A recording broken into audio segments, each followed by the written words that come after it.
ভৃঙ্গরাজ ফুল দিয়ে আজকে নিজের হাতে বাসায় তেল বানালাম, আর ডায়েটে চলাকালীন সময় কোন রকম তেল ছাড়া রান্না করলাম। এগুলো নিয়েই থাকছে আজকের সম্পূর্ণ ভিডিওটা স্কিপ না করে দেখতে থাকুন। হ্যালো এভরিওয়ান, আসসালামু আলাইকুম। আপনারা সবাই কেমন আছেন? আলহামদুলিল্লাহ, আমি খুবই ভালো আছি। যেহেতু আমি ওজন কমানো ট্রাই করছি, তো সকালটা শুরু করি হাঁটাহাঁটি দিয়েই। আর আমি যে রাস্তায় হাঁটতে যাই সেখানে আমি অনেকদিন যাবৎ খেয়াল করছি এই সুন্দর হলুদ ফুলগুলো ফুটে থাকে। সেই দিন আমি এই ফুলের ছবিটা গুগলে দিয়ে জিজ্ঞেস করছিলাম যে এটার কি কোনো ঔষধি গুণাগুণ আছে।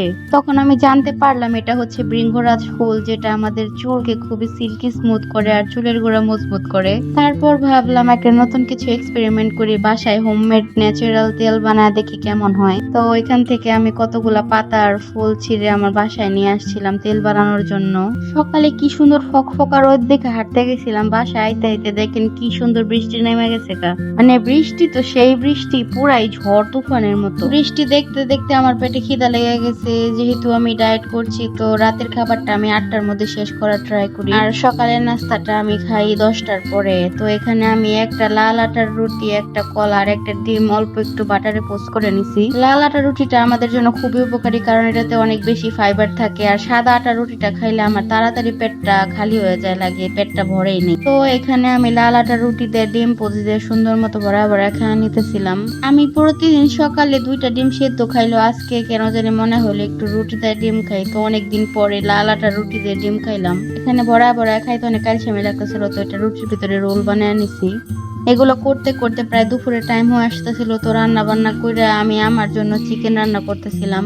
আজকে আমি টিকটকে একটা ভাইরাল রেসিপি দেখে ওই রেসিপিটা ট্রাই করছি। কোনো রকম তেল ছাড়া জাস্ট সিদ্ধ করে তরকারি দিয়ে মুরগির মাংস রান্না করছি।